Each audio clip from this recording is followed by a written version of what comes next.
morning, good evening, and good night, and good midnight, and good 1 a.m., and good 2 a.m., and good 3 a.m., and good noon, and good afternoon to all of you folks listening to the Jared cast today.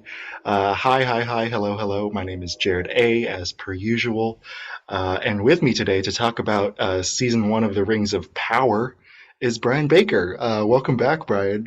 Back from our way back when we did the Jurassic episode or the Dino Thunder episode. You were a fantastic guest. So I'm happy to have you back. How you doing, man? Hey, buddy. I am good. I'm doing good, man. I'm happy to be back.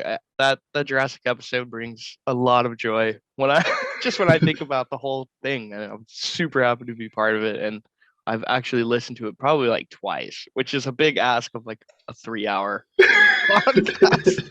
Yeah, right? So Yeah, that's super fun, man. Happy to be back. Happy to be talking about the Rings of Power. yeah, man. It's Yeah.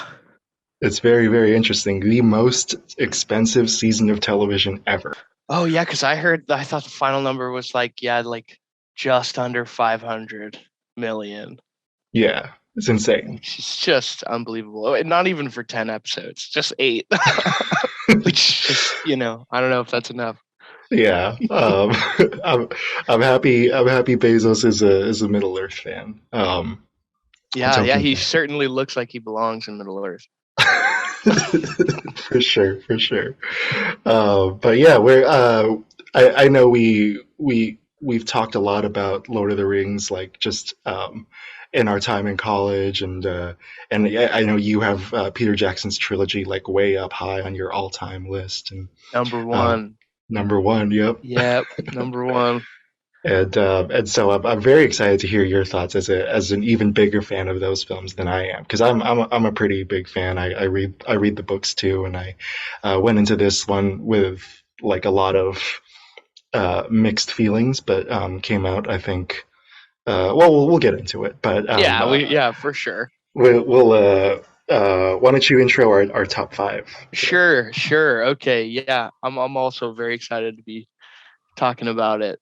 Let's see. Okay, if I want to intro the top five, we chose that we were gonna do the top five songs, and I believe we mentioned like any songs from Lord of the Rings trilogy or the Hobbit trilogy or the new show. And like I guess Correct. I guess any games too if you like haven't played any Lord of the Rings games, though I can't Yeah. remember any memorable Did songs you from them that weren't just from the movie. did you ever watch the old animated movies? I've seen the Hobbit and the Fellowship, the Okay. animated ones. Okay. Yeah, Okay. I haven't actually spent the time to watch all of them. Have There, you? I have, and well, yeah. I'm not going to say anything for now, but yeah, I've seen, yeah. I mean, yeah, I know some of it. But for sure, for yes, sure. dude, top five. So also I wanted to mention, one of my really good friends, Rachel and Devin, they got me this cool candle set. So I'll try not to burn my Oh house down. But hell yeah, like dude! they're all like Lord of the Rings inspired. This one is called the Breeze Spice Market. Smells hella So good. good. And I think there's six of them. And this one I'll sometimes choose one that matches the mood because there actually is a card here that has like the mood described on it. Bro, this is Bro. right. So if anyone was actually wondering how much I love Lord of the Rings, this is a little taste. This is what they got me for my birthday last month. So the mood for Hell yeah, Breeze dude. Spice Market, where men and hobbits dwell. Merchants, messengers, and explorers come together to feast and barter. Notes of citrus peel, clove bud, cinnamon, and sweet vanilla. So that's I figured what we're doing. We are meeting in the spice market right now to discuss. And with that, my number five, I think we'll go building towards the best. My number five, I wrote it down here, is I'm starting it off with a villain tune. It's Mm. I think it's the Isengard theme. It's like actually Isengard's theme, or at Yeah. least it's like Sauron's like war machine theme. It's like every time he's like really doing something nefarious, like pulling down trees or like making urukai, it's like din bum bum bum Yup. So good. bum bum bum. It's so good. It's been like burned into my head ever since like the first time I saw Lord of the Rings. It was like the scariest song I'd ever heard, and it actually like totally goes hard. I love it. That's my number five. Hell yeah, hell yeah. I think one thing that's remained consistent about the music, just in any iteration of Lord of the Rings, is that the orc songs are always like the biggest jams. Like they're just so much fun.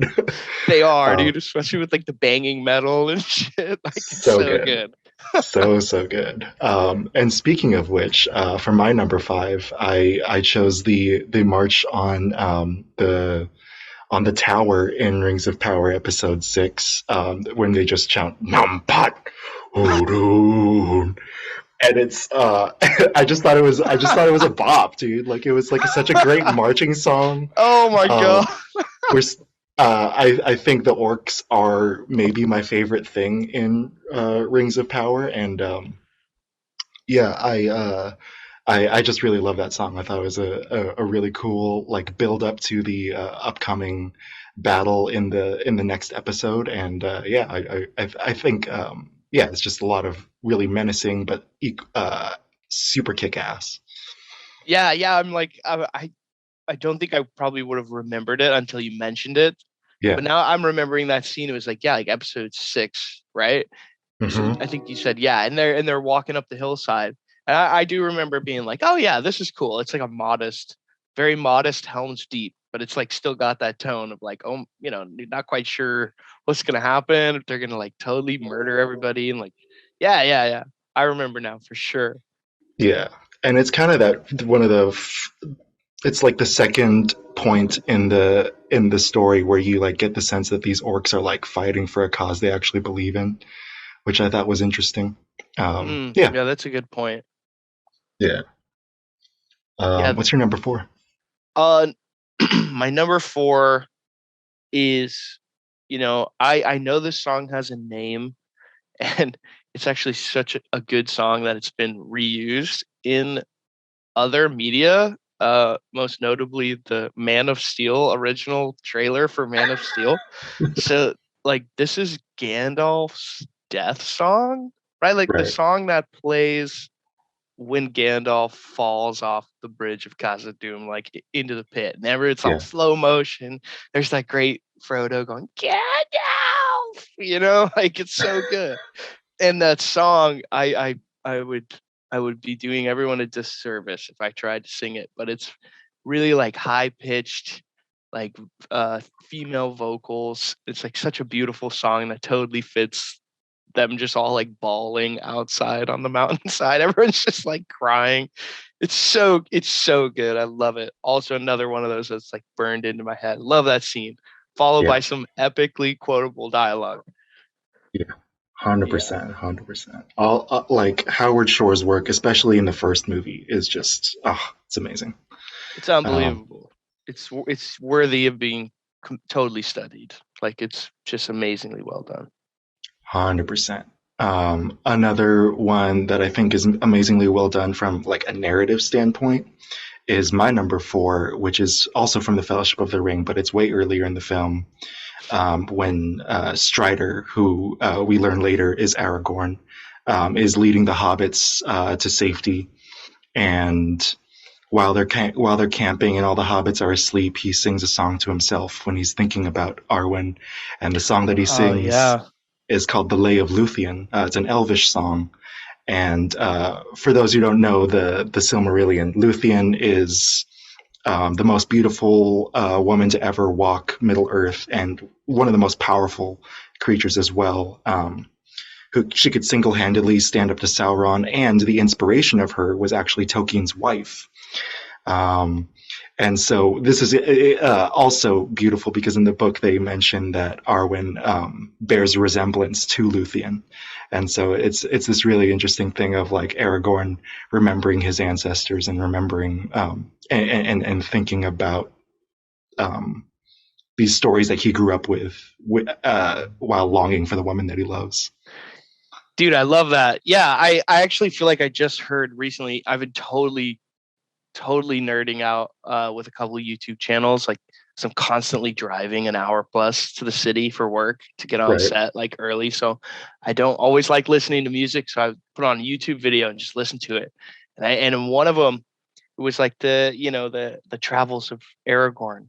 And I believe he mentioned that also Aragorn in like a time of like frustration or something was out um like walking in a glade or something at Rivendell, right? And like he was singing that song, and then that's when he first laid eyes on her. You know, like Yeah. that's what they first saw each other's like while he's singing it too. I don't know if that's something you read or not, and I'm not Yeah. 100% sure if that's true, but I think I just heard that. Yeah, I forget the exact word, but it's the same. It's the same word that Beren uses when he first sees Luthien in a similar situation. Right. Yeah, No, that's a solid pick, dude. hell yeah. What's your number three? Is that is that also right before she shows up in the first Um, movie? I think it's uh, well, she shows. Yeah, yeah, yeah. It's when Because after Frodo gets stabbed. right, and he's Right, looking right. for the thing, and then the neck. The she. Yeah, Yeah, yeah, yeah. yeah. So So good. good. So mine is maybe a little controversial, but it's the Misty Mountains Cold slash like the Hobbit theme song. Yeah. Like I don't know, man. It's so good. It's so good to me that like it I don't think of it as the Hobbit. I just think of it like looped in, rolled in with just Lord of the Rings. It feels so genuine and authentic to like the feeling of the music from the trilogy, like the Lord of the Rings trilogy. And when I hear that Hobbit tune, I'm like, oh my God, it's so good with, I think what I'm really thinking of is like from the original trailer itself for the first Hobbit movie, they play the Misty Mountains with the dwarves, like Hmm. humming the tune, and then he comes in, he starts singing it real low, and that transitions into the theme song. And Yeah. I just think it's amazing. I think it's so good. Definitely number three. I agree. It's also my number three, Theron's Company, singing the Misty Mountains. I think Oh, dude, I tried to avoid crossover, but I think that one is just inevitable. Like it's so good. that's so good. Yeah, him kind of starting off, and it's really somber, and it's also right after the "That's What Bilbo Baggins Hates" song too. Um, Yeah, when they're tossing his dishes around and shit. yeah, Yeah.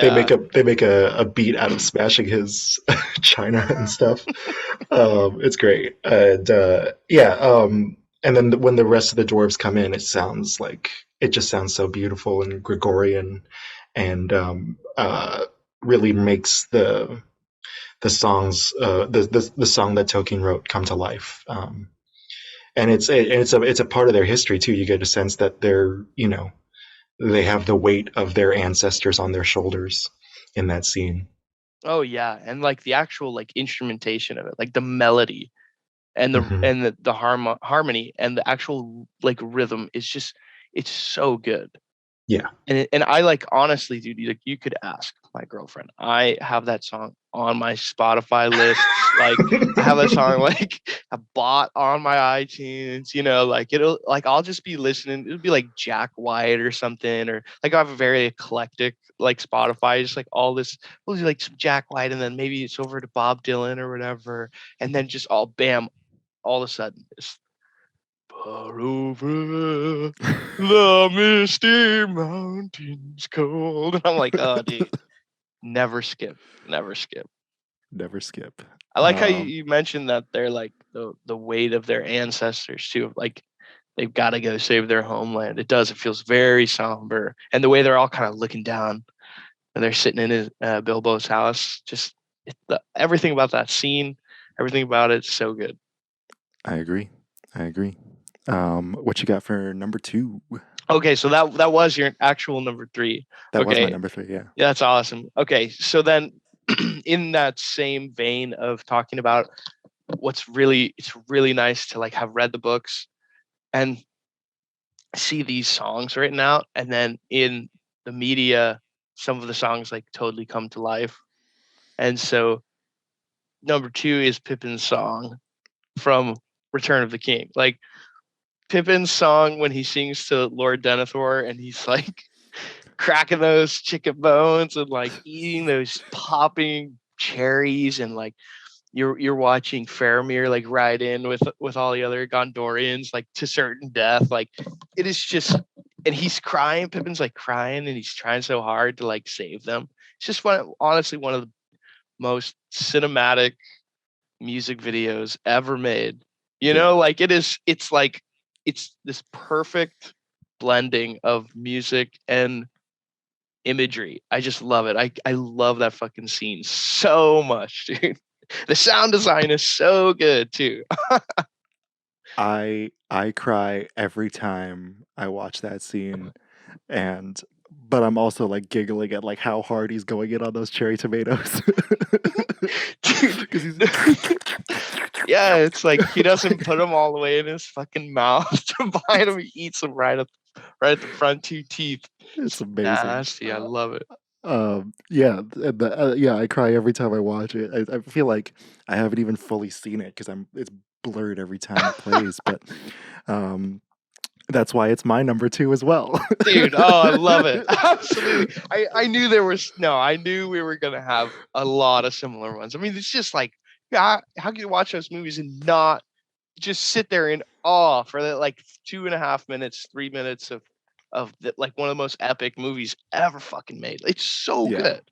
It yeah, really makes you take a breath too, because that movie is just, there's so much going on in that movie. And like yeah.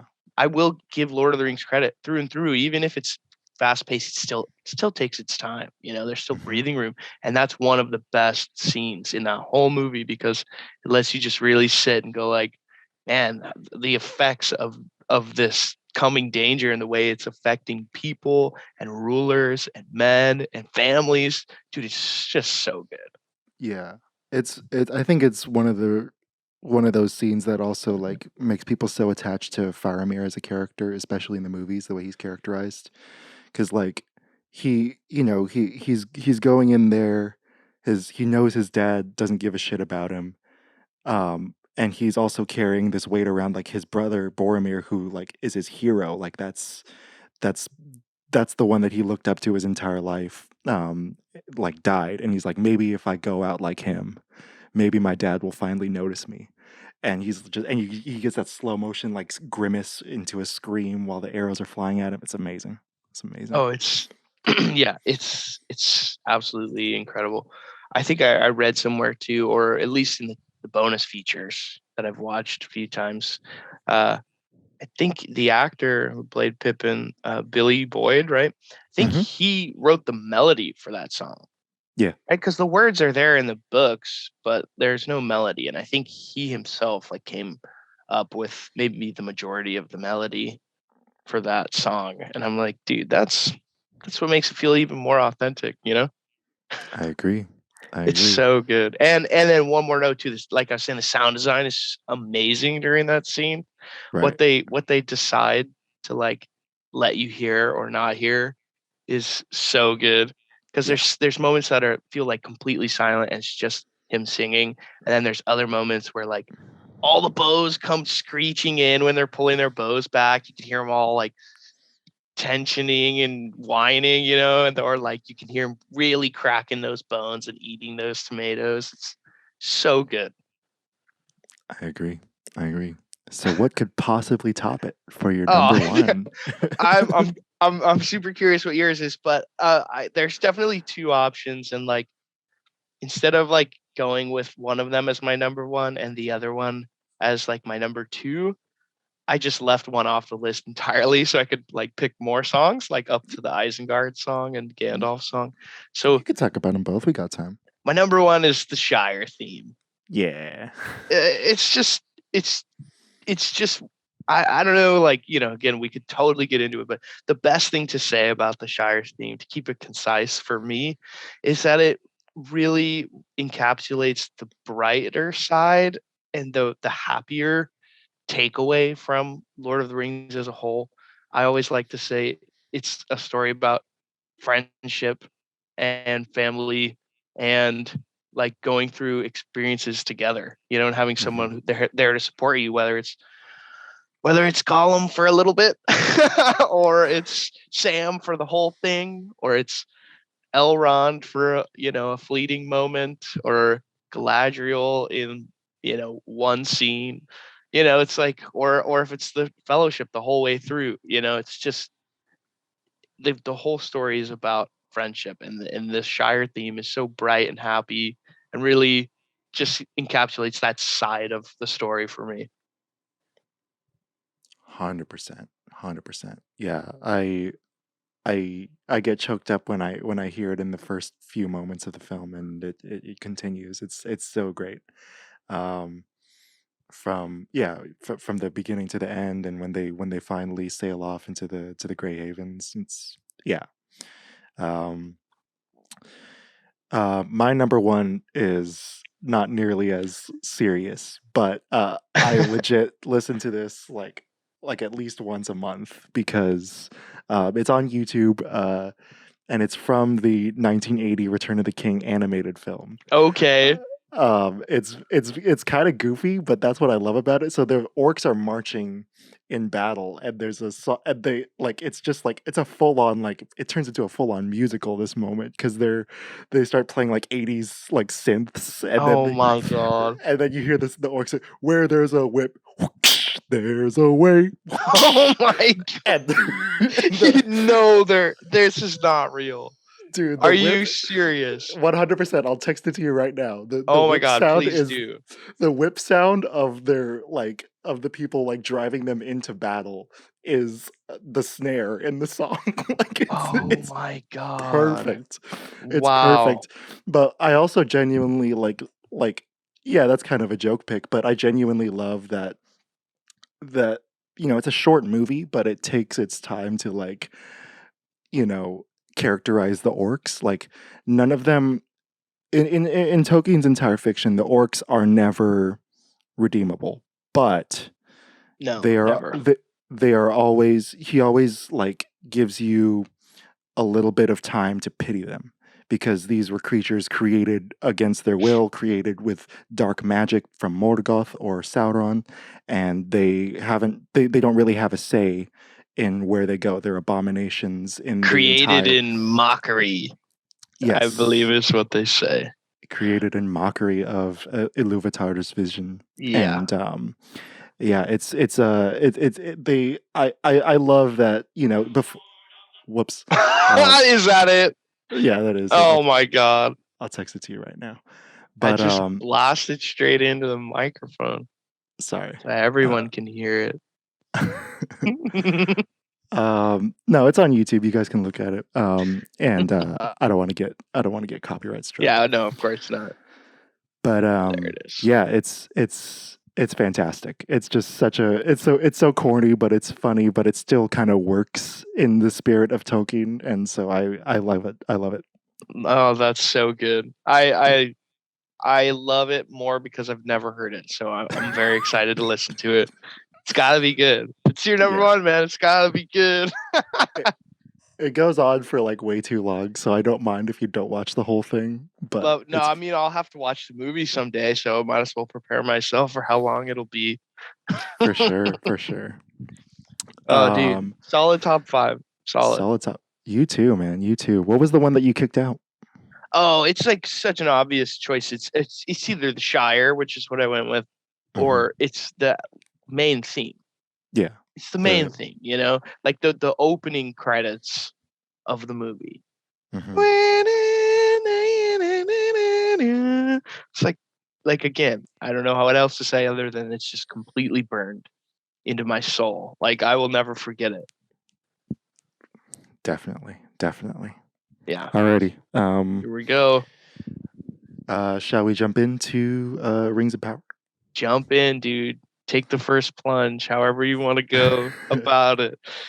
For sure. Yeah, I'll just start with my general thoughts and then give my score. But yeah, basically, I went into this thing cautiously optimistic. I knew that Peter Jackson was only going to be like very, very marginally involved, like only like EP credit, and I knew that it wasn't going to connect to The Hobbit or The Lord of the Rings, but that it was going to be based on the appendices and various other excerpts from Lord of the Rings.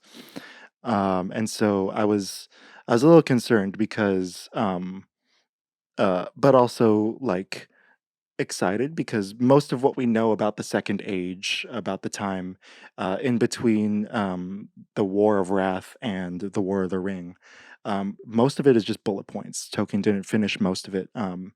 He kind of, even in the Silmarillion, it's not that it's not that long. It's like 10 pages. And so there's a lot they could do. And so I was excited about the potential of that. I was, of course, feeling cautious because of um, how wacky the Hobbit trilogy got. But but by the time we got to that first trailer, I was pretty stoked on it. I was like, I love the different designs. I love the different kind of cinematographic look of it. And I was very excited to see them flesh out Galadriel and Elrond, because these are two legendary characters in Tolkien's fiction that are pushed to the side in both trilogies. They're still awesome in the first trilogy for sure, but I'm very curious to see where their characters go in season one, and I think they were both highlights for me as well here. I was happy with those characters for the most part, and yeah, I like Rings of Power overall. The lowest lows of the show made me bored but not offended. But the highest highs made me cry and or punch the air out of pure delight. I was very, very stoked at some of the battle scenes, especially. I was very, very stoked to hear certain names dropped. I was very, very stoked to like see things that I never thought I would see on screen ever, and now they exist. And so overall, I think from a technical standpoint, I think the show excelled. I think from a narrative standpoint, there are some bottlenecks, some choke points, some things that um, uh, kind of don't carry you through with momentum. But I'll still give it an 8.9. I enjoyed it a lot. Okay, sweet. Yeah. I agree with you on a lot of those points. I think I really resonated with what you said about the lowest points ultimately just made you bored and not offended. And I would Mhm. say I'm pretty much there with you. But then the high points for me were like not high enough. So I'm Mm. like, I'm in there somewhere. I enjoyed the show. I thought a lot of the technical aspects were really good. I thought there was some like really good moments and really good dialogue, but the frequency of it is just was not enough for me. I think the show served up way more in the neutral to bored range than in the exciting fist pumping range for me. I I felt that I felt bored for most of it, unfortunately. And Yeah. I don't know. I think overall, I would just give it maybe like if I'm just straight out of 10, I don't know, 6.5 to 7. Mm-hmm. It's definitely on the lower end of like just a like on the fence 7.5. Like I Right. felt more disappointed with it than I thought I was gonna be because I was the same. I was actually like wasn't expecting greatness out of the show, although the budget definitely makes you think like you're about to watch the most epic thing ever made. I Right. wasn't expecting like the best, but I still felt disappointed with it by the end of it. And with that being said, I would love to see a season 2. I think from a business standpoint, I'm not really sure, it was the best idea to spend $500 million on this, but if they wanted to do it again, I'm not going to complain. Yeah. Right? Yeah. And I think it, like, when I look back at some of my favorite shows, like Avatar: The Last Airbender, or Breaking Bad, or The Office, you know, a lot of those shows, the weakest season is season 1, and then before the show finds its voice, and then eventually blossoms into a thing. And I think that's kind of where the heart of it lies. I don't know exactly what the source of what like exactly what narratively you didn't connect with, but for me, I think it was like a mix of just uh sometimes I would care about what was going on with the characters, and sometimes I didn't. I was very back and forth with the Harfoots. I was very back and forth with the elves of Lindon. um and yeah, it was pretty weak sauce, I think. um but I do Agreed. like, yeah. But what for you was the thing that, like, I don't know, kept you bored? Yeah, that's a really good question. I want to just say like too much going on. Yeah. It's the show. It's like, you look at Lord of the Rings and even The Hobbit, because, I'm going to compare it to those. You have to. There's a lot going on in both those movies, but there's, especially in Lord of the Rings, there's kind of like a blossoming that happens. Like the story starts very small, post prologue with all that info. The story starts very small, Yeah. and then you just build and build and build, and everything feels meaningful as it builds to a crescendo by the end of the movie, and you have the fellowship split up, people are dead, you've met 1,000 characters, you can't wait for more, right? So it's like what happened for me in Rings of Power was it kind of all felt equally sliced in the beginning. Like just to start with, like episode 1 had like, I don't know, 20 minutes of Galadriel, 20 minutes of what's his name, Arondir. I like was Yeah. horrible with the names. Yeah, you get like 20 minutes of Galadriel, 20 minutes of Arondir, like 20 minutes of Elrond. It's just kind of like, all right, like this is already feeling spread out. And I don't know who exactly is my anchor to the story, and like Right. whose interests, because that's how all we do as a viewer, right? And like whose interests do I value above the others? Like where does the inherent drama come from? And like who am I supposed to follow through it and like be scared for or rooting for or any of that? And like also, Galadriel's characterization we can talk about that. And like, it felt like too much spread out at once for me to really feel invested in any of it. So going forward, I just kind of like any obstacles that were in the way, I kind of had to remind myself, well, what is this character's goal, and why is this an obstacle? Like what is actually going on here? What, like with the Harfoots too, I was very back and forth. I didn't care, and then I like sort of cared just because I wanted to know who the big guy was, and then I just didn't really care again. It felt Yeah. very, even though like that's what I liked a lot about Lord of the Rings, the more innocent side is like the beautiful side. It's just like was too innocent for me. It's like, come on, you guys, like let's get moving here. Let's do something a little more interesting than just her wondering what the big guy's deal is, and then trying to hide stuff from the old master, whatever his name is, Yeah. Surtur or something. uh yeah. I thought it was Sadok. Sadek, thank you, Yeah. thank you. um yeah, I think um a big part of like why the Lord of the Rings moves so well for me is because I care about the characters early on, and I know exactly what they want. Like you said, I Yeah, think by the end of season 1 of Rings of Power, we're just learning that. And Yeah. like we finally know like who the protagonists are by the end of it, which is like, but even that is like, I'm not even entirely, I think they're mostly setting up the people who will be ring bearers as the protagonists, right? So we Hmm. got um this is, I guess, where the spoilers will start. We got Sauron, right, trying to on his quest to take his land and eventually craft the One Ring. We got Galadriel, who will is trying to find a different way to fight this great evil, because the way that she's been going about it is all wrong. We got we got Gandalf, who will eventually bear a ring, but he has to like earn it. Um, yeah, and so I think the show, um, it's interesting. Like I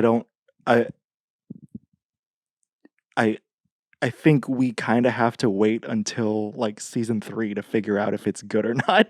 Like, Yeah. which is a bummer because like Total bummer. I wanted it to be a more complete story, at least in the beginning, and just kind of give us like um, some really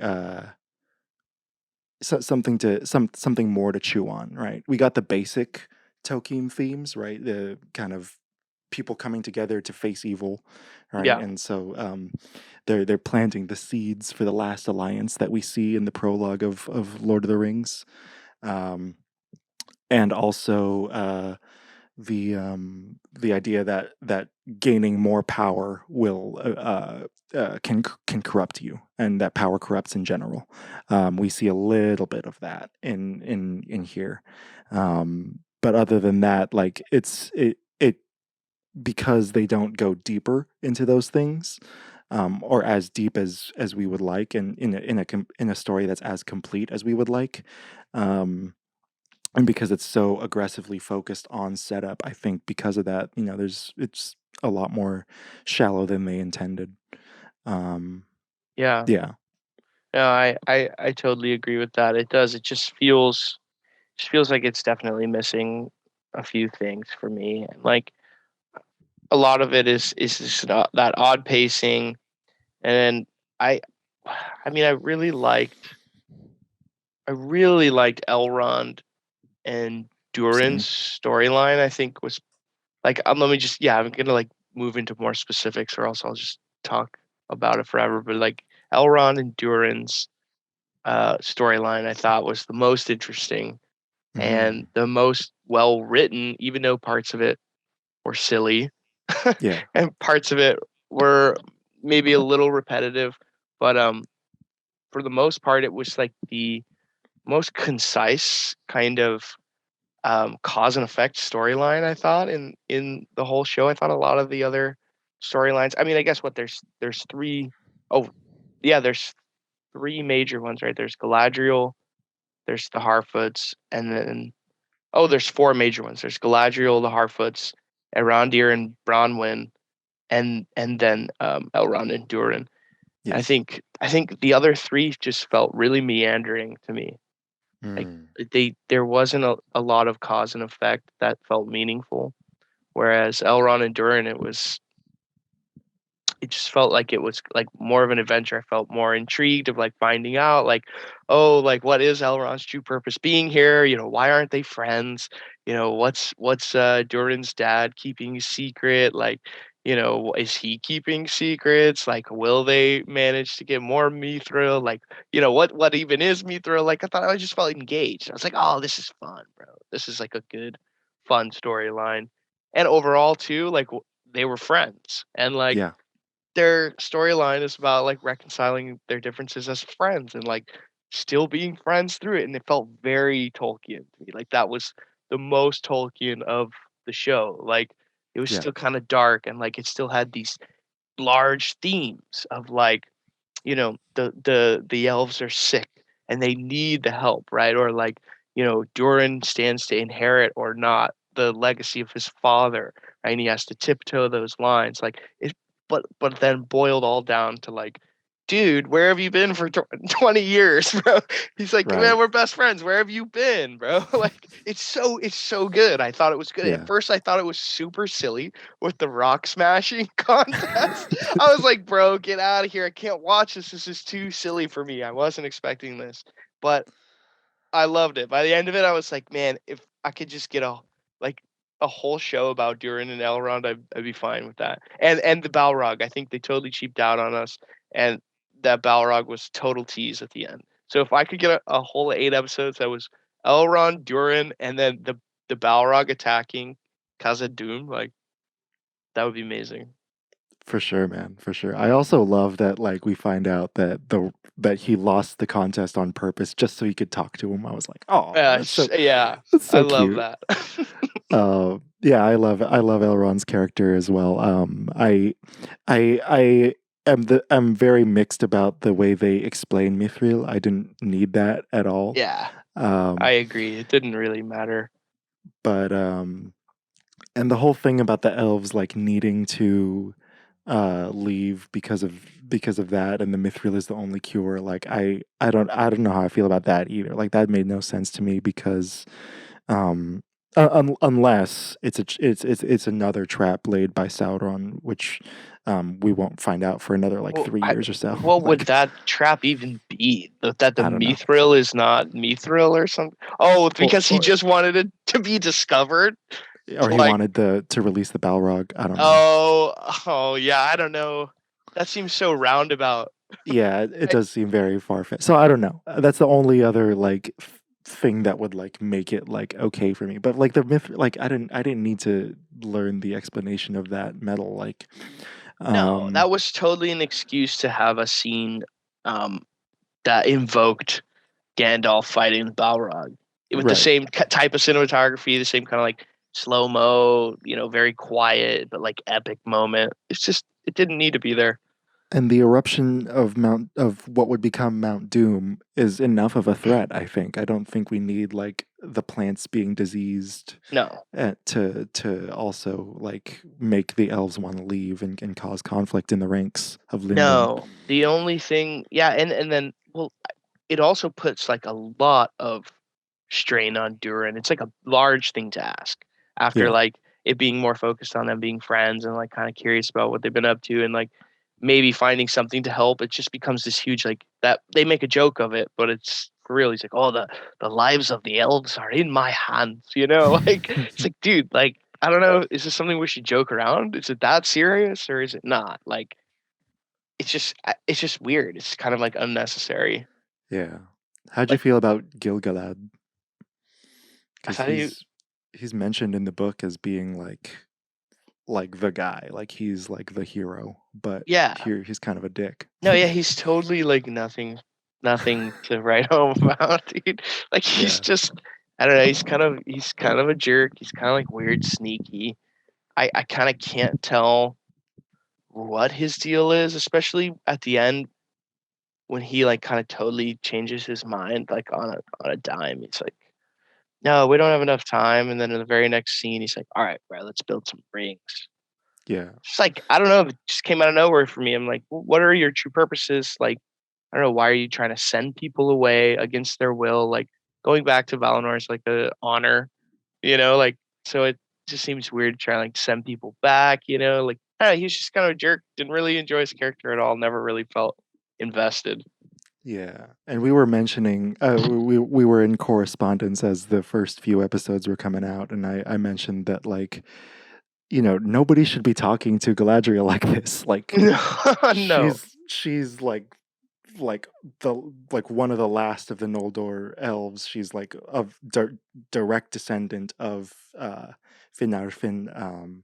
So like everybody like even though he technically ranks higher in the military, like he should be listening to her. Like what's going on here? I don't understand the politics of the elves at all. Well, so that definitely plays into the characterization as a whole of Galadriel, though. I think it Yeah. has less to do with trying to like keep any of that clear and concise. It has more to do with trying to make sure that everyone else is not trusting of Galadriel and Yeah. belittling of Galadriel so that she can constantly be angry and threatening people and basically going like, yeah, well, you'll see. Like that's how her whole character feels to me the whole season.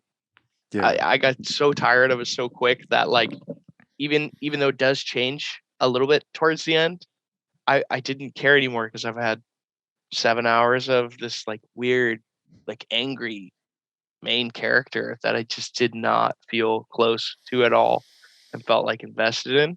So yeah, just a little strange on that front. I think that's why. Oh yeah, that's why. They had people treat her that way. Characters treat her that way is because they wanted to keep her angry and give her lots of motivation to show everybody up. Is how it felt for me. Yeah. And it doesn't make much narrative sense to me. No, Um, but I do like that, um, you know, we're kind of seeing the beginnings of like her becoming the Lady of Lothian. Like she's just a pure like orc killer at the start of this. And so it does make me excited for the potential. Like, how are you going to transform this character into the character that we know and love, who is, so powerful that she can ward off an entire army with just with her own magic in Return of the King.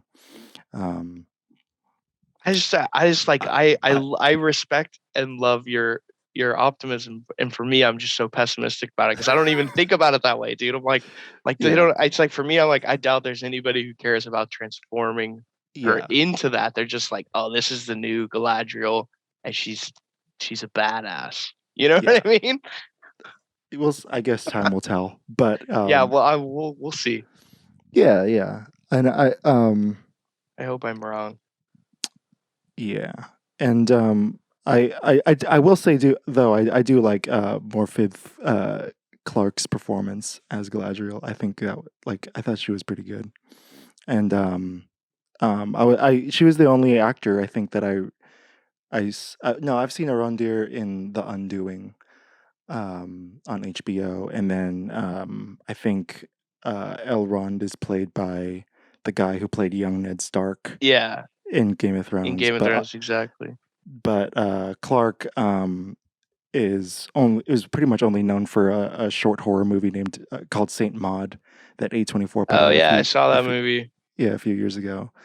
So I was excited to see her again, and I think I think it was a good performance. Oh, dude, I thought the best scene, the best overall Galadriel scene for me, like where I actually like was interested in how she felt and what she was going to do was the whole Sauron reveal scene.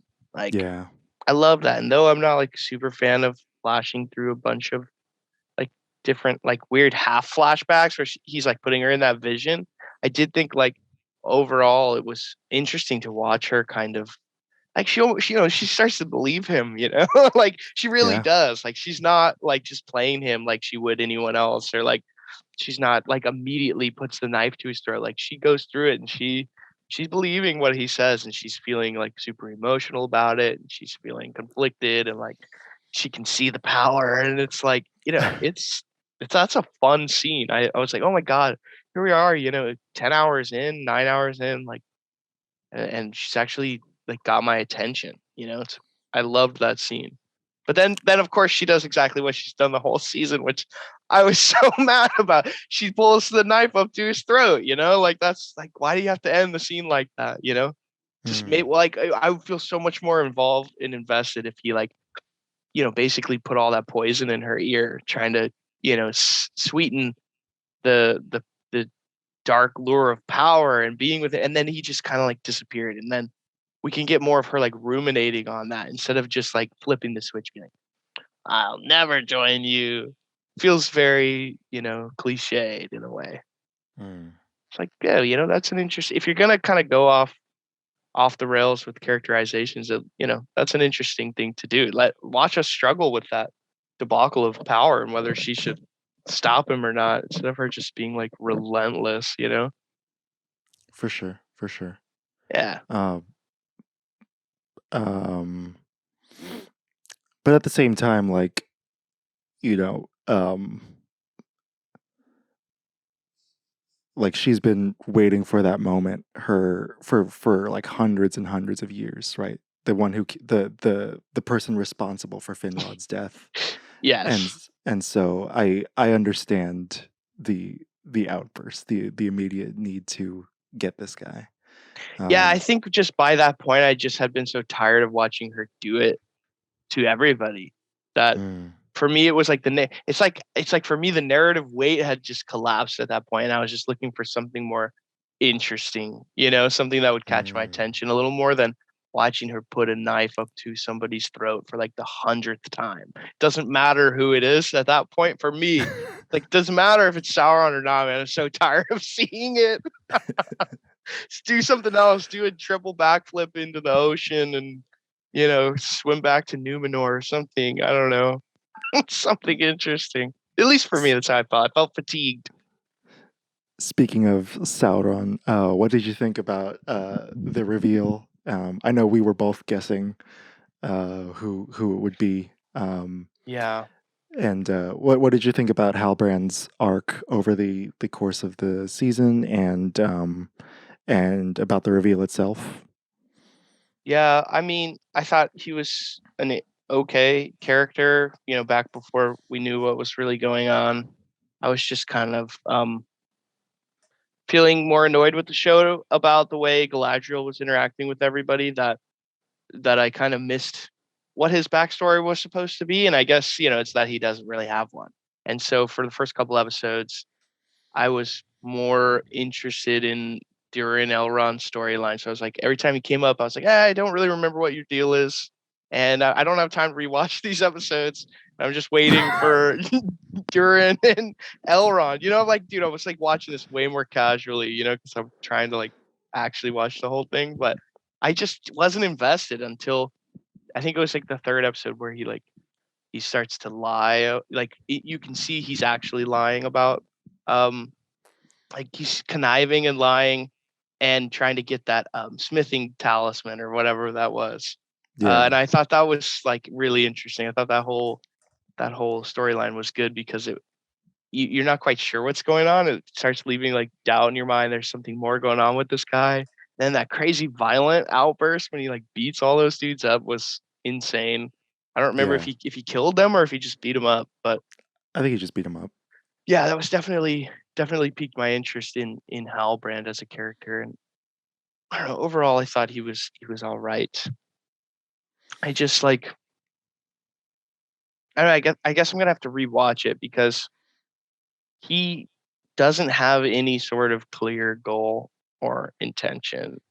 Which we know his Sauron, like his goal is to fucking beat everybody, right? And claim power and get what he wants. But for me, it just felt like he was like very much just letting the ride go. You know what I mean? And like he was just kind of going with the flow. And so on rewatch, knowing who he is might be a little different. But the first time around, it was like he just felt like sidekick to me, which I think was intentional, I guess, trying to like dissuade you.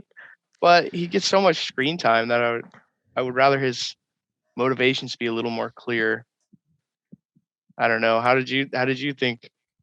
I mean, now knowing that he is Sauron, I think it's pretty clear. I mean, Sauron, his goal is to dominate. I remember someone talking with someone about like who the best villain in Middle Earth was, and like technically Morgoth is, he's the big bad, he's Satan, and Sauron is like just an advanced minion. But what I Yeah. love about Sauron as a character is like kids playing with sandcastles in a sandbox, right? Morgoth is going to be he's the kind of kid who would just smash your sandcastle and build up his own even bigger. But Sauron will creep up behind you and whisper in your ear and convince you to break your own sandcastle. And Right. that's why I love him as a villain. He doesn't just want to like he wants like complete dominance and complete faith, like almost like a religious leader. And that's why he works so closely with these people, and that's why he's trying to get into their heads. That's why he's trying to seduce Galadriel. Like he he wants a power that's over their hearts entirely. Yeah. And we see, Over flesh. yes, Yeah. indeed. And so I think his goal actually is to make it um into the elves, like inner circles, because he knows the craft of Celebrimbor. He knows that Celebrimbor is a greater smith than he. Um, he knows that yeah, it's going to be that he needs them to increase his power. And so Yeah. I mean, I I hear that. and so when I think going back through it, I hope that when I rewatch it, I'll see those seeds planted in there for sure. Yeah, Um, I think it could have been even more clear, and I know it's tricky because they don't want us to, just go, oh my God, it's Sauron, of course, like 4 episodes in. But I think there could have been more of him trying to get into Galadriel's circle. I mean, what does he really do? He kind of rejects every opportunity she gives him to like be more involved. it's reverse psychology, man. I It's mean, reverse. I guess you could He say that, but he that, does it. He does it in the books. He does it. yeah, I mean, and again, that doesn't make though for an interesting watch, in my opinion. And like, Mm, if the goal is to, if they're gonna be reworking, any of this, right? Which Lord of the Rings also did. Like, there's a lot of reworking and rewriting that has to be done to like make these stories, digestible. Then, it's not super fun to watch somebody using reverse psychology and not even figuring it out until like, the end. So for yeah. me, Halbrand was like kind of a nothing of a character until I started to suspect, which was like 5 or 6 episodes in, you know? Five, maybe. I think they tipped their hand when they did that one episode was fantastic. The whole volcano explosion I thought Oh yeah. was really fun. Like, I was like, okay, this is super fun. I'm enjoying this right now. But the when they called him the King of the Southlands, and then the whole place turns into Mordor, I was like, oh, that's beautiful. Like, Yeah. there it is. They just told us. If you're like paying attention, there it is right there. And it was a great way to like give you that information beforehand. So that's why I was also confused at the switcheroo, which you asked how I felt about how they handled it. The whole Sauron switcheroo I thought was interesting, making us believe the Meteor Man was Sauron for like a good chunk of the last episode, like a good half of that episode. They're trying to convince us that he's Sauron, and then they don't. Which, I don't know. How did you feel about that? I mean, I resonate with the struggle of these writers, man, because they know that they're dealing with a bunch of fucking nerds who are gonna Right. try to who are gonna try to solve the puzzle as it goes along. And so they it's interesting when you're playing with suspense and what the audience knows versus what they don't know, and you're dealing with two different audiences, right? There's the new people who are just coming on board, and there's people who, or the three, I guess. There's people who only watch the movies, and then there's the people who watch the movies and read the books, and you have to find a way to kind of uh, make them all ask questions. And so, I understand that, if it doesn't work for everybody, but I mean, it definitely worked for me. I thought it was great. I think, presenting him and Galadriel as like two sides of the same coin, I think is authentic to the novel. I believe, I don't remember if it's in the appendices or if it's in Lord of the Rings, but Sauron, perceives that, Galadriel is the mightiest of the elves, is both the fairest and the mightiest of the elves, and that she might be his greatest obstacle. Um, and so, it like, again, there's this conflicted feeling that I have about it, where it's like, okay, so many hours went into setting that up, but I'm also Mhm. happy that they set it up, and that they set it up in a way that was like that felt human and felt emotionally authentic. Yeah, I can agree with that. I think a lot of my overall feelings for this first season will definitely be like fully formed by the time I see season 2, because I think even still, even after being over and thinking about it and talking about it, I'm not just like not quite sure where that anchor point is in the show of like what the show is truly about. Like we mentioned at the beginning of it being a little spread thin with a lot of different ideas. I mean, especially when we want to take into account the rings of power themselves, and they felt kind of like forced into, the later half of the very last episode is how that felt to me. And it's like I kind of can't tell what the show wants to focus on and what's going to be important. I still can't figure it out yet, because there's Yeah. so much happening and all of them aren't committing fully. Like we get 3 rings and the process is so quick that it begs the question of, why the show is called The Rings of Power, because it's not entirely focused on crafting those rings, although they play a Right. heavy importance in the story and who wears them and what they eventually lead into. I just feel like taking so much time to even get there and then rushing through it felt like not a good use of time for me, Yeah, for sure. I I would understand. I love understand. more like focus on like I mean, then I'll get into the realm of like saying what I wished it would have been, but I mean, I think I would have enjoyed watching more of Halbrand and Celebrimbor, or like more of Elrond and Celebrimbor, and like them trying to figure out how to craft this power and harness this power. Instead of it really just kind of came to a head in the last episode where things were actually moving and things were actually happening instead of it Yeah, just all talk. And so I would have loved to see like more of that, like leading up to it. More of the creation of those rings would have been really cool. for sure. And we still have 13 more rings. So, well, Yeah. I mean, yeah, yeah. yeah. I But think for me maybe I'm just a little cynical at this point with just modern movies, modern TV shows. oh, for sure. Yeah. Like Yeah. I see a lot of like especially with Nori and with some of Galadriel and with some of Isildur's like um writing.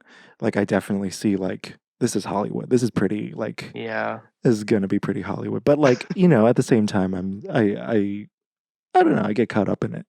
No, Um I hear that. I think like I overall enjoyed it. I like by the end of it. I think what it is for me is it's like I'm intrigued because it's Lord of the Rings and I find Lord of the Rings fascinating, but also I'm totally bored and unintrigued because it's presented in a way I feel like I've seen so often yeah. and so many times and so clearly. Like I've seen these interactions before, these silly one-liner jokes or like these what is that called? Deus Ex Machina, people getting saved. Like I've seen the orcs marching in the night. I've seen the elves kicking ass. Like I've seen the the badass female character putting everyone in their place.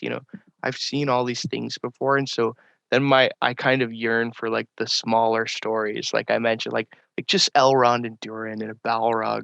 Like I don't know, just like let's do something a little more interesting. Let's dive deeper into these little nooks of the universe of like Yeah. the books and the stories and like come up with something very focused, very focused and explorative like within Lord of the Rings. That seems like it would fill that niche a little more than to just get another episodes long epic, with 1,000 pieces. It's just like maybe a little stale at this point for me, unfortunately.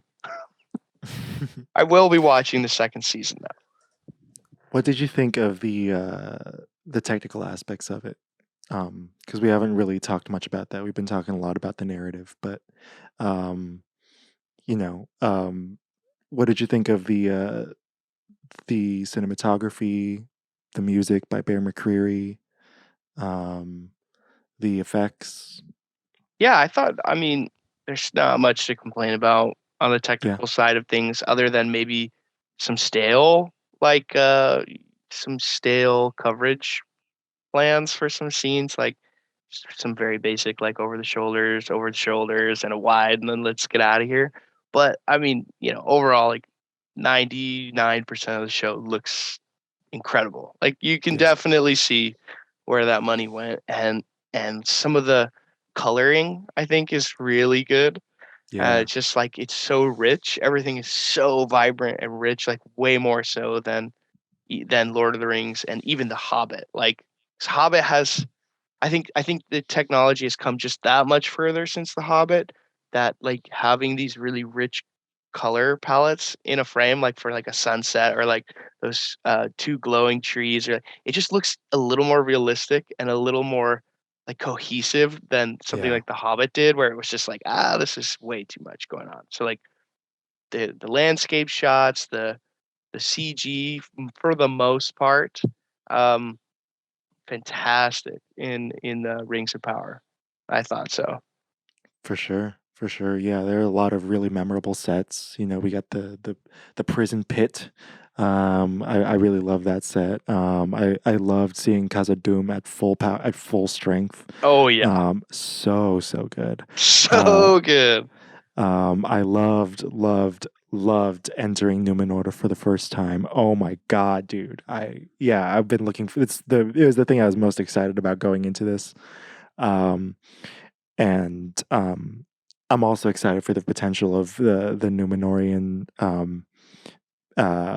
plot line, but it just looked really really great, and then you can see the big statue of Elros looking over everybody. I also really liked the Southland village as a scene for a battle. I thought it was really I thought it like that it was like very it was a really great like place to set a battle of this kind of scale, where it's like just people versus just a really scrappy, like sweaty and dirty and grimy brawl. It's not like a military conflict at all. Like it's like really like just fighting tooth and nail to survive. I would agree with that.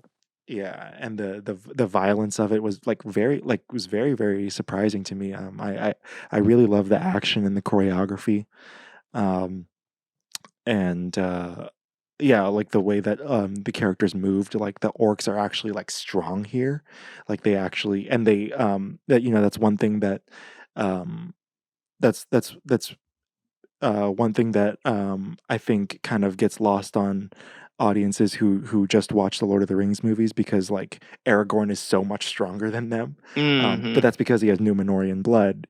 For the orcs, like they're actually like really really tough. There's a reason why they've been such a menace. There's a reason why they last as long as they do. And it was cool to see like elves losing to them. That not every elf can be Legolas. Yeah. Yeah. Exactly. Yeah. And I think a lot of those action scenes especially like really took me by surprise at how good they were. Yeah. Any other notes you have about the show overall, or about characters, or about the direction? I agree with you about the color for sure. I like that nighttime actually looks like night instead of just blue and yeah, it orange. looks great. Yeah. Now I think like the lighting is amazing, like the whole show. Like some of the cinematography can be a little stale, but I think the lighting is consistently great throughout the show. Oh, and one thing I would mention, I think we talked about this over text, was there's like very select few moments that seem to really be evoking the visual effects style from Lord of the Rings.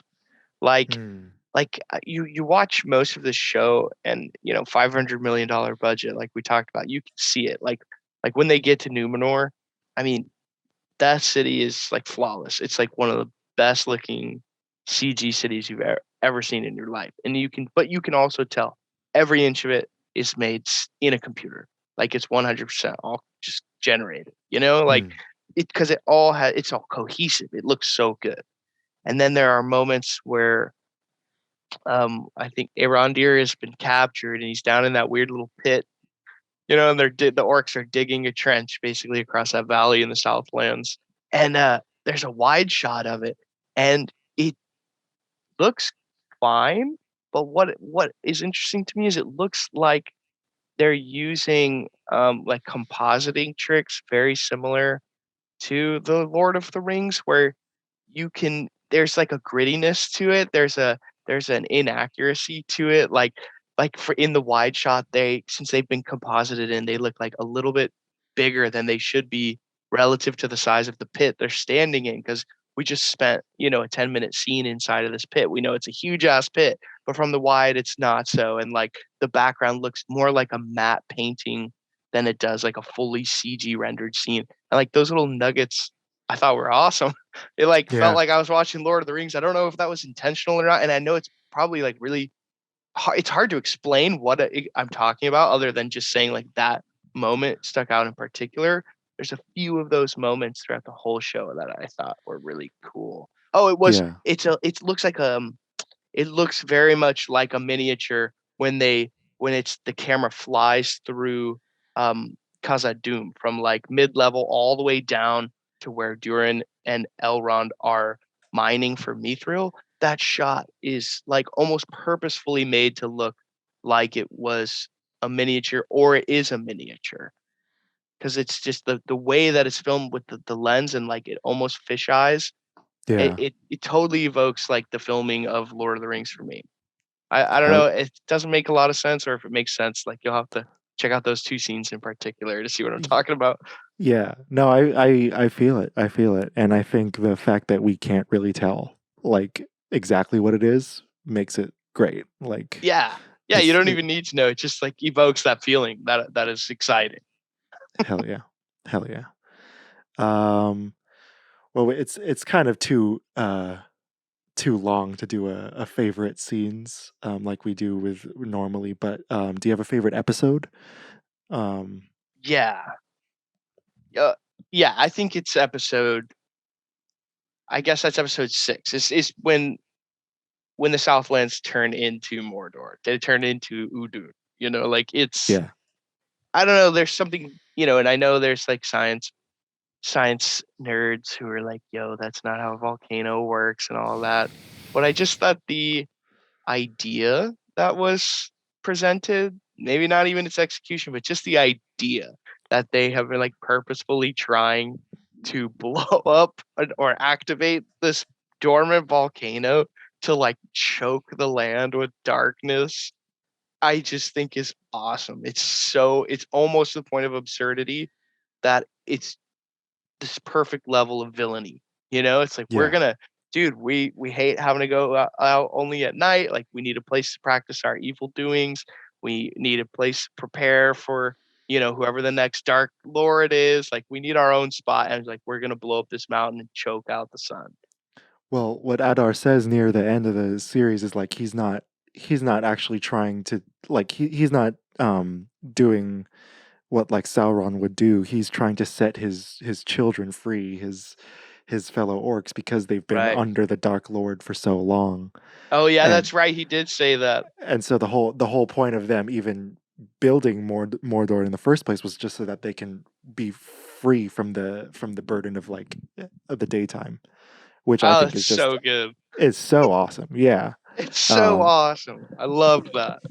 yeah, and I think it kind of sets up an interesting conflict between him and Sauron in the future, for sure. Kind of like Gus Fring versus the cartel. Like, Yeah, like the two bad guys like not seeing eye to eye.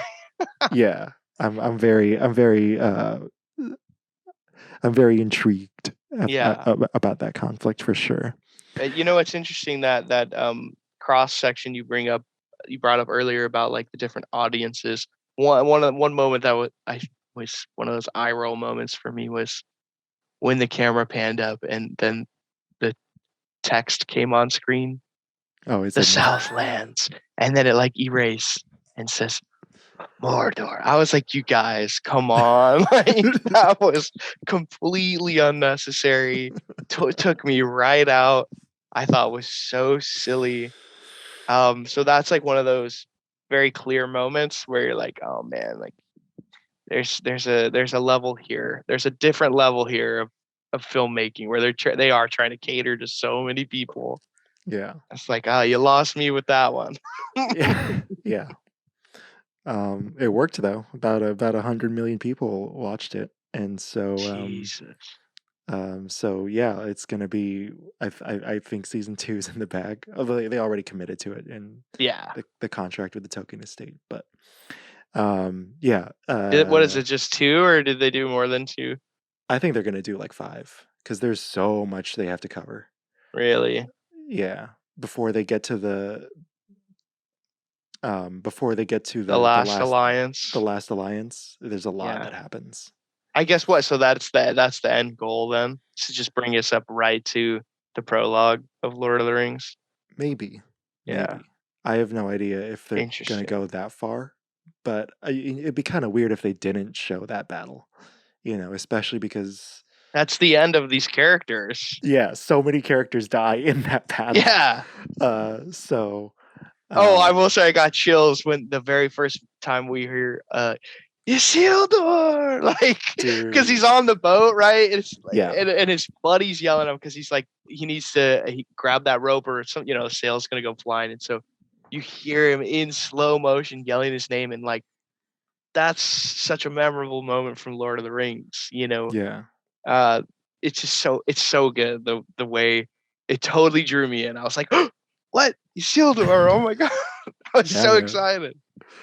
Yeah. I knew he was the son of Elendil, so I got that same feeling when both of them appeared on screen, and I was like, yes. Yes. And hopefully they really, I hope they get Isildur's characters right, because in the books he's not like just like, no, the ring is mine. Like No. They really didn't know what to do with the ring, and so he kept it. He keeps it as like a keepsake for the death of his father. Like exactly. And isn't it Gil-galad, right? No, it's his father and somebody else were like fall to Sauron, and then he takes the ring and he's like, well, I might as well keep this. It's like a reminder that I won. Yeah, and before that, he does so many other heroic deeds that put him in that position, right, to deliver the final blow. And so I'm hoping that the show doesn't drop the ball on him for sure. Yeah. But yeah, thank you for doing this, man. I appreciate it. Yeah, dude. Of course. Yeah. Yeah, I have the same favorite episode, so I'm not going to talk about it. Oh, yeah. That's right. Yeah, I mean, it was the best. Yeah. It had the most going on for it. But yeah, Definitely. dude, no, thanks for inviting me on. Definitely hit me up for another one. And if you can get Jared on that one too, that'll be fun. Hell yeah, dude. We'll do something fun. Yeah. And hopefully my schedule will be more permissible, and I can reach out more often and talk to you more often. Oh yeah, dude, it's totally fine. My schedule is also insane. Yeah. Whatever works, man. I would also love to see you in person one of these days. It's been too long. Definitely. Yeah. I agree. Alrighty. Well, folks, you can watch The Rings of Power, as you already probably know, on Amazon Prime Video, and go follow the Jared Cast on all the social medias. Anything else you want to leave the people with, Brian? As you guys know, you can go watch Rings of Power on Amazon Prime, and follow the Jared Cast on all your podcast media platforms. Anything I want to promote? Nah, dude. I mean, if you guys need a production sound mixer, go ahead and look me up. I'm in California, Bay Area, San Francisco Bay Area. No, other than that, man, this was awesome, super fun. I'm definitely gonna rewatch it soon, so I can definitely hone in on what did and didn't work for me. But yeah, first impressions. This was nice to talk about it with somebody. Definitely. Alrighty, folks. We love you. Goodbye. Let's go. What a lovely day! Andy, there's a whole world out there. Jump in. Can you dig it? Yeah. You must always pay strict attention. I was just completely enamored by it the entire time. Dude, he did not have to go that hard. I know, man. Isn't it wild? The Jared Cast. So it begins.